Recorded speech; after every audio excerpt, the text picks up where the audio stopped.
Ladies and gentlemen, please welcome the governor of the great state of New Hampshire, Chris Sununu. All right! All right! Look at this crowd! Look at this! Holy cow! You guys excited? You should be! This is amazing. Oh, this is great. We got some energy. We got 3 days to go. And all of America is watching. And wait till they see what New Hampshire does to Donald Trump. It's going to be very exciting.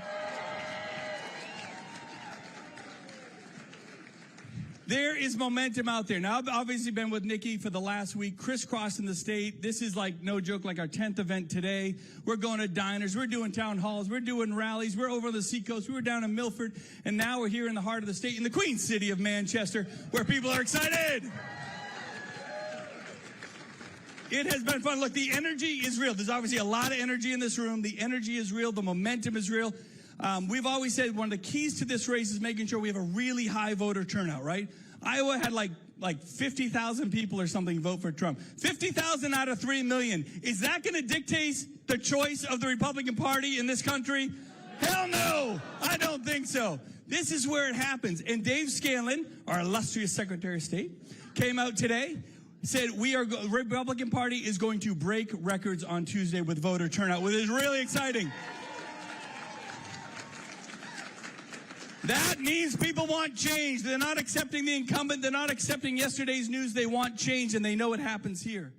They know that Nikki is a strong conservative, did amazing things in South Carolina. She was a governor, and I am pretty partial to governors, as you know.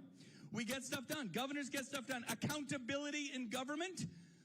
Those are 3 words that are pretty rare in Washington, D.C., right? With the idea that someone's going to hold Congress accountable. She's going to work. She's going to manage. They do not make excuses. When you talk about building a wall, we were promised that. Still waiting for the wall to be built, Donald. I'm still waiting for that border to be secured. He didn't do it. He didn't do it. Let's get someone in there that knows how to get it done. Fiscal responsibility. I remember he was in that debate. And he said, with Hillary Clinton, he said, I'm going to be the most fiscally responsible Republican this country has ever seen. What a joke. It was like he was doing stand-up and chuckles. It was an absolute joke. This guy, hey, he lowered business taxes. That's great.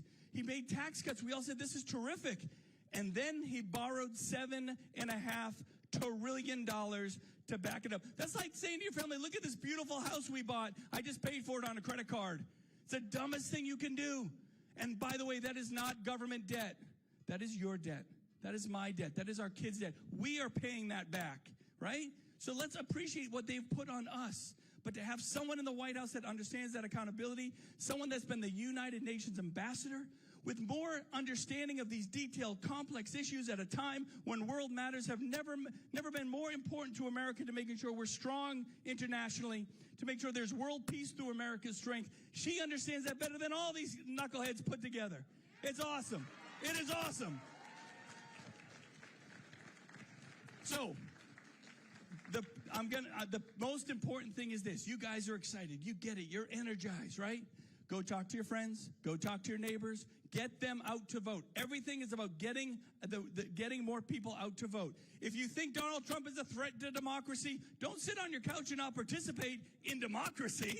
You got to go vote, right? If you appreciate that Nikki's the most conservative Republican out there that knows how to get stuff done, right? And not just wins in electability, the White House by 10%, but better than Donald Trump, actually wins the House, the Senate, the governorships. Do you know since 2016, here in New Hampshire, federal races, Republicans are 0 for 11 with Donald Trump at the top. I am sick of that. These are our seats. We got to win these things back.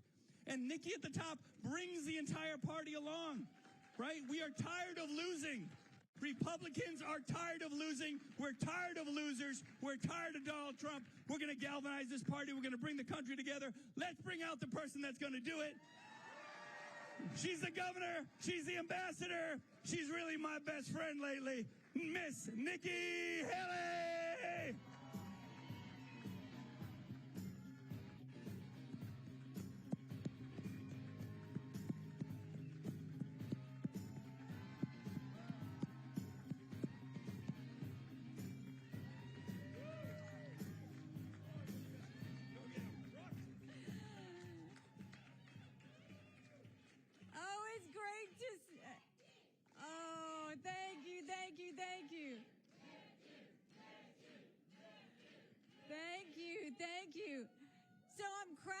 up because your governor had way too many Red Bulls today. I don't know but he is such a fun friend. We've had a great time through this process. You know what I love is I love the relationship he has with Granite Staters. I love the fact that, give him applause. I mean, it really is.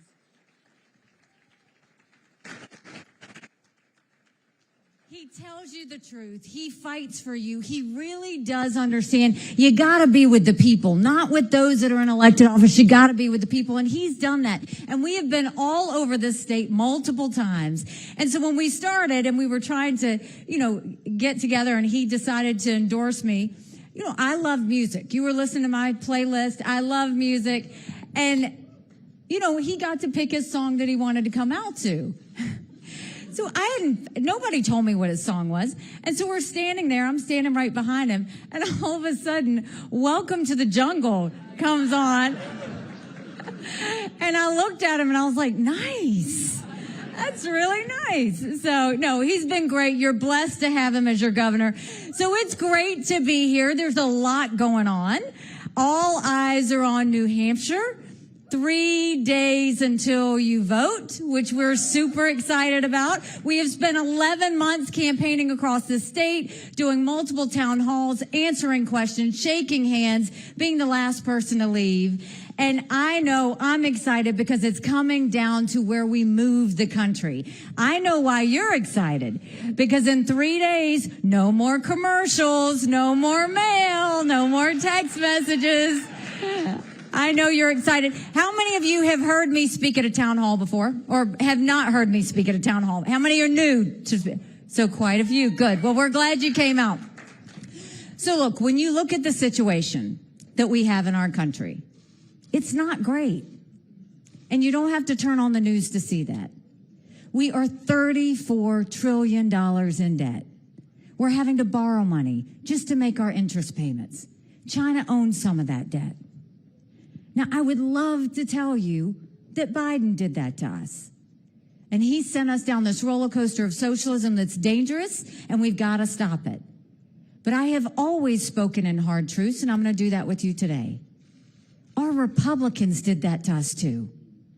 You go back and look at that $2.2 trillion COVID stimulus bill that they passed with no accountability, that expanded welfare, that's now left us with 80 million Americans on Medicaid, 42 million Americans on food stamps. And think about it. Congress has one job, and that's to pay for government on time. Do you know they've only given a budget on time 4 times in 40 years? 4 times in 40 years. You know what I say to that? You don't give us a budget on time, you don't get paid. It's that simple.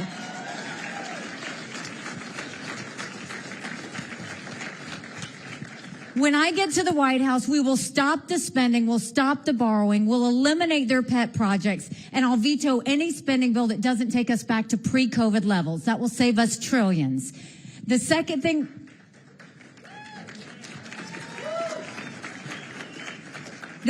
is we're going to take as many federal programs from D.C. and send them down to the state level. That way we'll reduce the size of the federal government and empower people on the ground. Think education, think welfare, think healthcare, think mental health. If we do that, we make a dramatic difference. Right now, 70% of federal employees are still working from home after 3 years after COVID. 75% of most of our agencies are sitting empty. We're paying for that. We've got to bring some sanity back to the process. Don't you think it's time we finally have an accountant in the White House?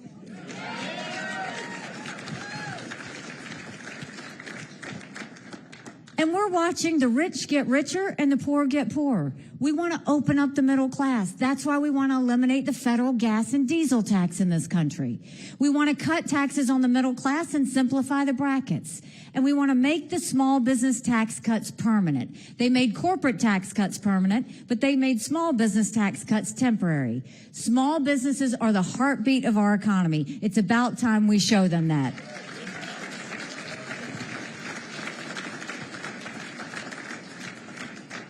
When it comes to education, this is chilling. Only 31% of 8th graders in our country are proficient in reading. Only 27% of 8th graders are proficient in math. If we don't do something and do something quick, we're going to be in a world of hurt 10 years from now. That's why in South Carolina, we knew if a child couldn't read by 3rd grade, they were 4 times less likely to graduate high school. So what we did is instead of pushing those kids forward, we started holding them back. We brought in their parents. We did reading remediation, and we set them up for success. We've got to do that all over our country. We have got to get our kids reading again.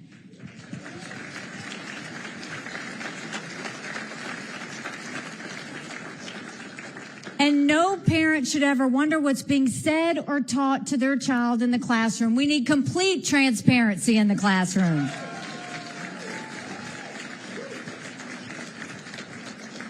We will require all curriculums have to be online so that parents can see them. And then we want to make sure that we understand that parents know what's in the best interest of their kids. And that's why parents should be able to decide which mode of education or which school their child goes to. Stop mandating education based on a zip code and start mandating education based on the fact that the parents know best and those kids deserve a good education. And then let's start building things in America again. Let's put vocational classes back into our high schools.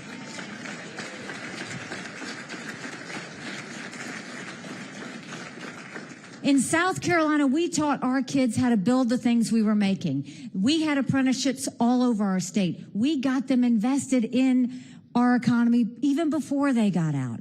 That's what we have to do again. And then when it comes to the border, it doesn't even look like the United States of America anymore. It is a complete dereliction of duty. Now, when I was governor, we passed one of the against what Donald Trump is saying on TV, we passed one of the toughest illegal immigration laws in the country. President Obama sued us over it, and we won. We're going to take what we did in South Carolina, and we're going to go national with it. We're going to do a national E-Verify program and require every business prove that the people they hire are in this country legally. We're going to defund sanctuary cities once and for all.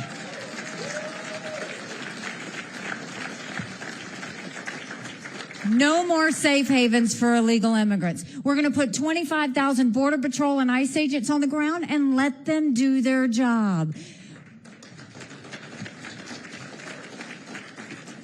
We're going to go back to the Remain in Mexico policy so that no one even steps foot on U.S. soil.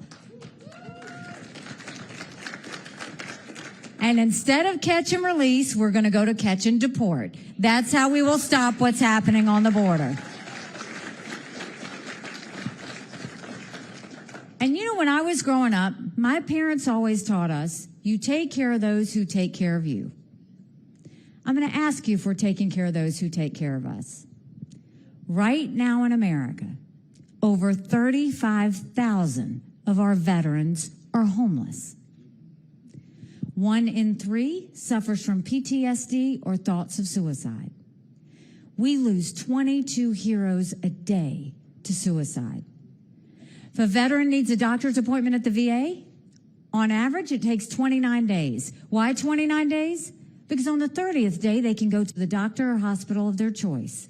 So midway through the 29 days, they get a call to reschedule, and the clock starts all over again. It's shameful how we treat our veterans.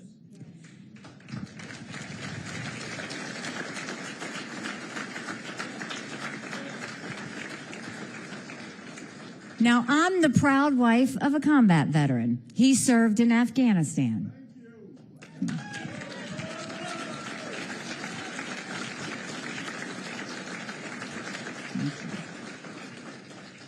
And when he came back home to us, that was a lot of prayers answered. But that was the easy part. When we got home, life got hard. Michael couldn't hear loud noises. He couldn't be in crowds. Life had passed him by for the year that he was gone, and the transition was tough. We can't just love our men and women when they're gone. We got to love them when they come back home, too.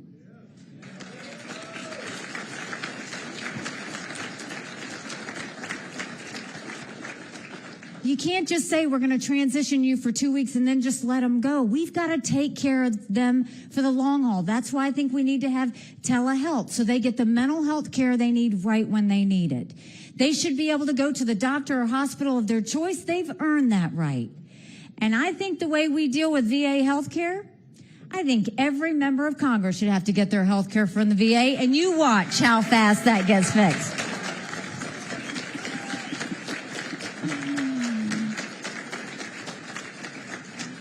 It'll be the best health care you've ever seen, guaranteed. You know that. And speaking of Congress, don't you think it's finally time we had term limits in Washington, D.C.?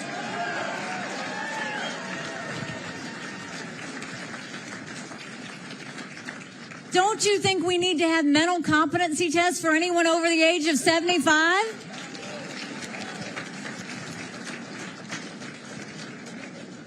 Now, let me say this. I'm not being disrespectful when I say that. I don't care if you do it for 50 and up. I don't care if you do it for all of them. But right now, Congress is the most privileged nursing home in the country.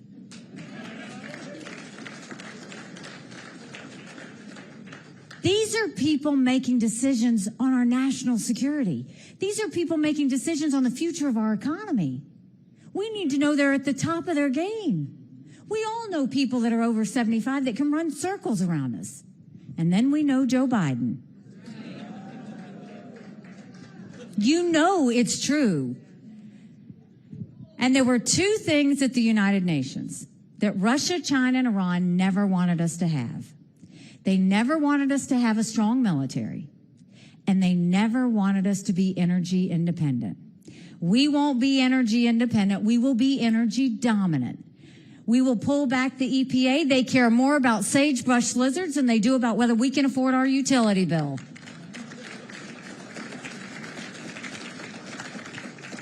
We'll speed up our permitting. We'll start our pipelines, including the Keystone Pipeline. We'll export as much liquefied natural gas as we can. We'll do nuclear power. We will make sure we're not just doing enough to keep America strong. We will turn our energy sector into an economic powerhouse. That's what'll bring inflation down. That's what'll bring our economy up. But more than that, no more going hat in hand to Saudi Arabia, and no more getting dirty oil from Iran or Venezuela.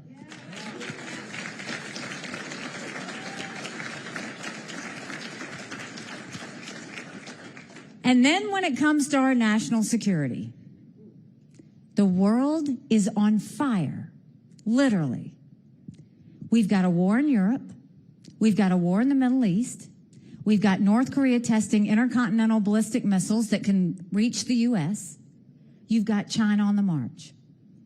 But make no mistake, none of that would have happened had we not had that debacle in Afghanistan.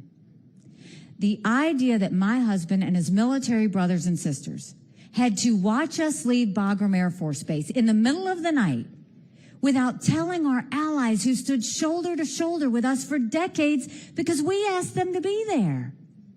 Think about what that told our friends. More importantly, think about what that told our enemies. And now what do you have Congress telling you? Do we support Ukraine or do we support Israel? Do we support Israel or do we secure the border?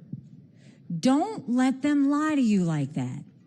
It's a false premise and they know it. I will always tell you the truth of what's going on. Now, I'll be the first one to tell you, hugely important, I don't think we should give any country cash, friend or enemy, because you can't follow it and you can't hold it accountable.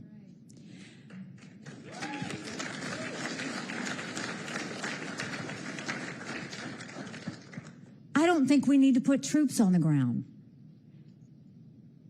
But I'll tell you what you do need to know. If any of you are asking, why should we care about Ukraine? That's a legitimate question for you to ask. The infuriating part is no one is giving you the answers to that. And I am going to give you the answers to that. When I was at the United Nations, I saw every day terrorists, dictators, and thugs always tell us what they're going to do. They're amazingly transparent. Hamas said they were going to go into Israel, and they did. China said they were going to take Hong Kong. We watched it during COVID. Russia said they were going to invade Ukraine. It happened. China says Taiwan is next. We better believe them. Russia said once they take Ukraine, Poland and the Baltics are next. Those are NATO countries. That immediately puts America at war. This is about preventing war. This has always been about preventing war. And so we should be giving Ukraine the equipment and ammunition they need to win.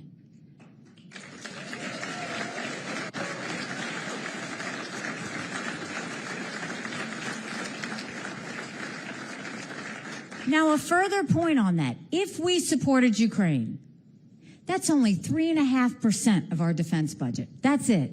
The Europeans are paying more than that, and they should. It's their neighborhood. Now let's go to Israel and what happened on October 7th. For any of you asking why we should care about Israel, God help us if we don't get this one right. Israel is a bright spot in a tough neighborhood. They are the tip of the spear when it comes to defeating terrorism. It has never been that Israel needs America. It has always been that America needs Israel.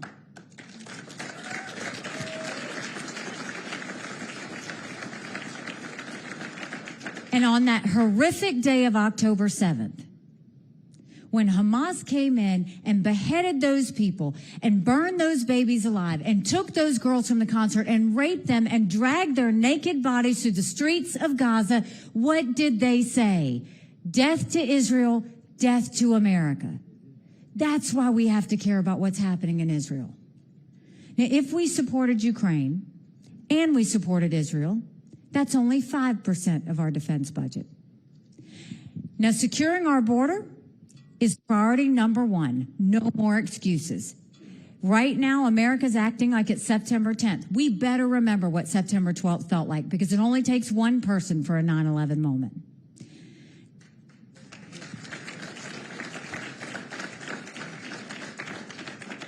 If we support Ukraine and we support Israel and we secure the northern and southern borders, that's less than 20% of Biden's green subsidies. So don't let them tell you that you have to choose. A president and Congress has to choose preventing war. A president and Congress has to choose national security. A president and Congress has to choose protecting Americans. That's the answer that they should have, not coming to you and acting like they don't have enough money. They have it. It's about priorities. Now let's talk about our number one national security threat. China has been planning war with us for years, and that's not an exaggeration. They're already here. They've already infiltrated our country. They bought 400,000 of U.S. acres in land of our soil, most recently near Grand Forks Air Force Base, where our most sensitive drone technology is. They put millions of dollars into our universities, stealing our research, spreading Chinese propaganda. Everybody got upset about that Chinese spy balloon, right? Now, South Carolina has beautiful beaches. That's not why that spy balloon went over. It's because we are a strong military state. And China said it was a weather balloon. Now we know it connected with U.S. internet, picked up all of that surveillance, and sent it to China. But what about the fact that 90% of our law enforcement drones are Chinese? So now think of all the mini surveillance that's happening. There are certain technologies that build up China's military and threaten America. Yet the Biden administration approved 70% of them last year. The Trump administration approved more than that. And we've had more Americans die of fentanyl than the Iraq, Afghanistan, and Vietnam wars combined. 70,000 Americans last year. And China's building up their military at a scary pace. They have 500 nuclear warheads. That's 100 more than they had last year. They've got the largest naval fleet in the world. They have 370 ships. They'll have 400 ships in 2 years. We won't even have 350 ships in 2 decades. They're doing artificial intelligence. They're doing cyber. They're doing space. They're doing hypersonic missiles. We've barely gotten started. And now China's the lead developer in neurostrike weapons. weapons engineered to change the brain activity of military commanders and segments of the population. That's who we're dealing with. So don't let Biden tell you that China's a competitor. I dealt with China every single day at the UN. They never saw us as a competitor. They always saw us as an enemy. We've got to start looking at them the way they look at us.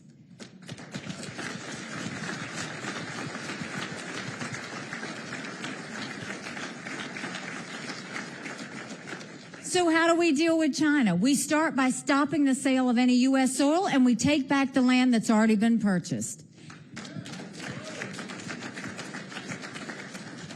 We go to our universities and we say, you either take foreign money or you take American money, but the days of taking both are over, and we get that infiltration out of our schools.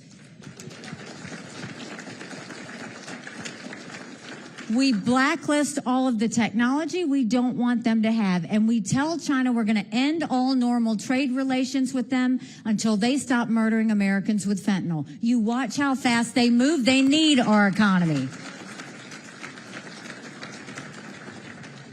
And then we build up our military. Strong militaries don't start wars. Strong militaries prevent wars.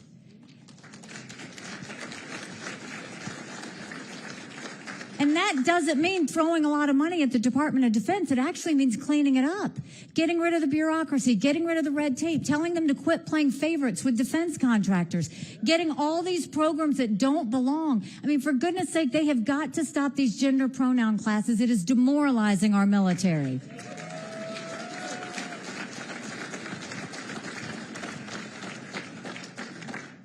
To sum that up, there's a reason the Taiwanese want the U.S. and the West to support Ukraine. Because they know if Ukraine wins, China won't invade Taiwan. There's a reason the Ukrainians want the U.S. and the West to support Israel. Because they know a win for Iran is a win for Russia. China, Russia, and Iran are bound together in an unholy alliance. They are bound together in a hatred of freedom, of democracy, and above all things, the United States of America.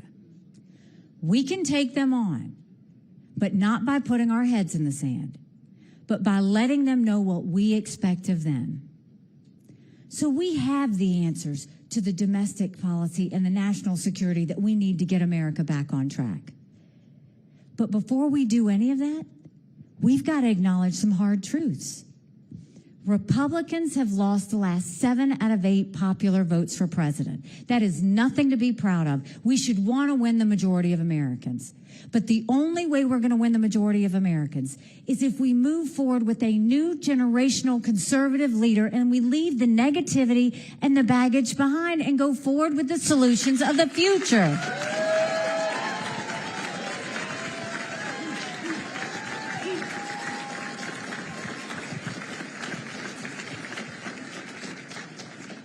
Now, another hard truth. I voted for Donald Trump twice. I was proud to serve America in his administration. I agree with a lot of his policies. But rightly or wrongly, chaos follows him. You know I'm right. Chaos follows him. And we can't have a country in disarray and a world on fire and go through 4 more years of chaos. We won't survive it.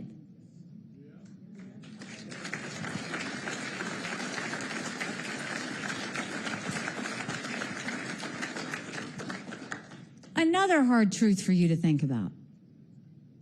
It should send a chill up your spine to think about a President Kamala Harris.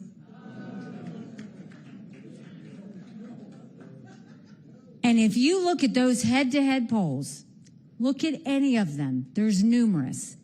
You look at the head-to-head polls. Trump and Biden, on a good day, are even.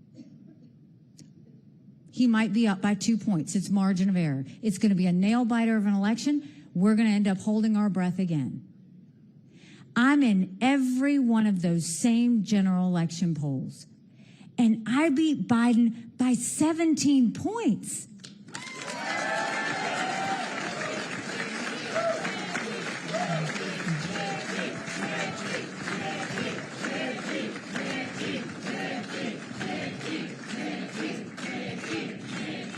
Now so we show big gains in that. That last poll was a Wall Street Journal poll, and it was funny. When Trump was throwing his temper tantrum the other night, he said, that was a dirty poll. That was a dirty poll. It was done by his pollster. Look, if I pull off a win of double digits, do you know what that means? That's bigger than the presidency. That's House, that's Senate, that's governorships, that's school boards. That's a really big change in our government. You go into D.C. with a double-digit win, that's a mandate to stop the wasteful spending and get our economy back on track. That's a mandate to get our kids reading again and go back to the basics in education. That is a mandate to secure our borders with no more excuses. That's a mandate for law and order back in our country, and that's a mandate for a strong America that we can all be proud of. Don't you want that again?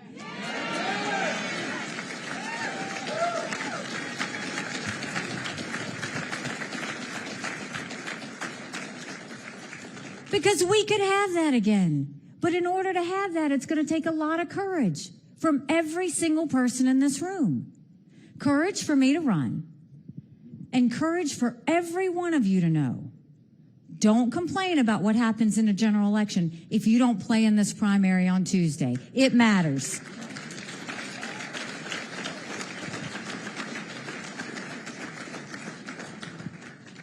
Six months ago, I dropped my husband Michael off for another year-long deployment. And I watched him and 230 soldiers pick up their 2 duffel bags of belongings to go to a country they'd never been, all in the name of protecting America. They're willing to sacrifice their lives and their families because they still believe in this amazing experiment that is America. So if they're willing to sacrifice for us there, shouldn't we be willing to fight for our country here?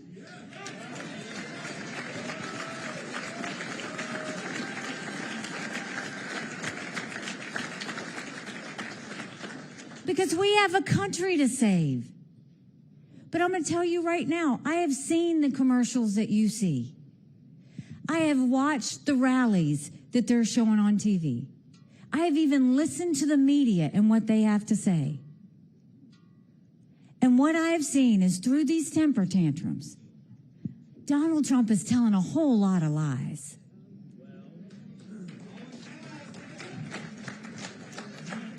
But if he's going to lie about me, I'm going to tell the truth about him.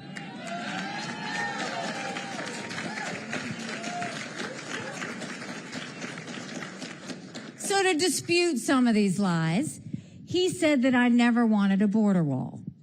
What I said is, I don't just want a border wall. I want all those other things I mentioned to secure our border, because we've got to do more than that. Then he turned around and said that I wanted to take away people's Social Security. I never once said that. Now, what has he said? He said he wanted to raise the retirement age to 70. He said that he did this in 2018, proposed a gas tax increase on all of us of 25 cents. Everybody talks about the economy they had under Donald Trump. It's good, right? But at what cost? He put us $8 trillion in debt in 4 years. Our kids will never forgive us for this. That's not what you do. Ask an accountant. You don't run up the credit card to have a good economy. That's no different than Biden depleting our petroleum reserves to make you feel better about gas prices. You don't do that. You do the hard work. You do it the right way. You make sure you build up your economy. This decision that you're making on Tuesday is a decision to decide, do we want more of the same, or do we want to go forward in a different direction?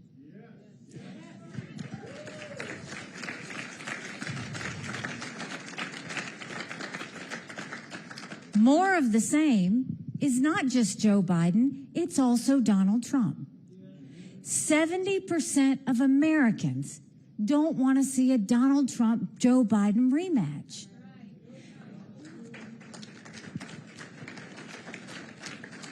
The majority of Americans disapprove of both of them.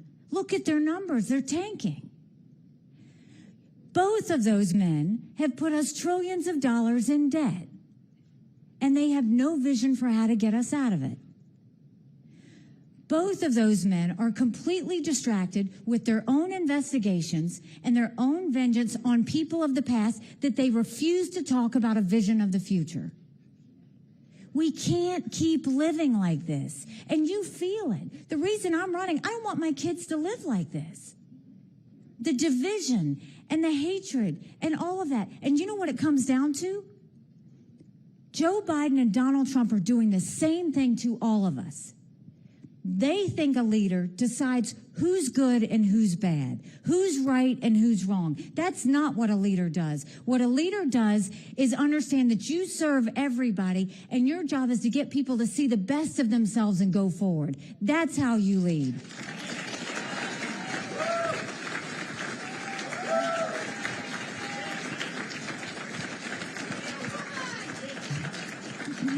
My approach is different. Politics is not personal for me. We don't have time for that. It's about results. People are tired of working for government. They want government to serve the people again. With me, you'll get no drama, no vendettas, no vengeance. You will get somebody that works every day to tell you everything I know. You won't have to search for answers. I'm going to put it all in front of you. I did that as governor. I did that as ambassador. You deserve that. And at the end of the day, we're going to do this together. But more than that, it's going to be something that gives our children hope and pride in the country that we're blessed to live in. When I announced I was running, they asked me why I was doing this. I said, my parents came here 50 years ago to an America that was strong and proud and full of opportunities. I want them to know that country again.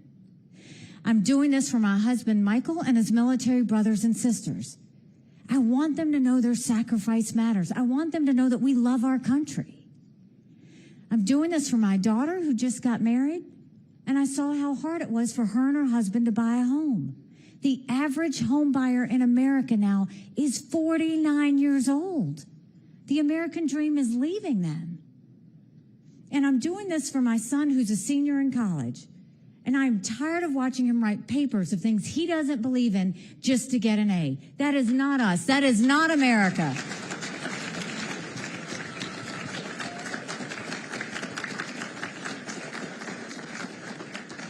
And for the first time, 81% of Americans don't think their kids are going to live as good of a life as we did. We can't be okay with that. I'm not okay with that. We do have a country to save.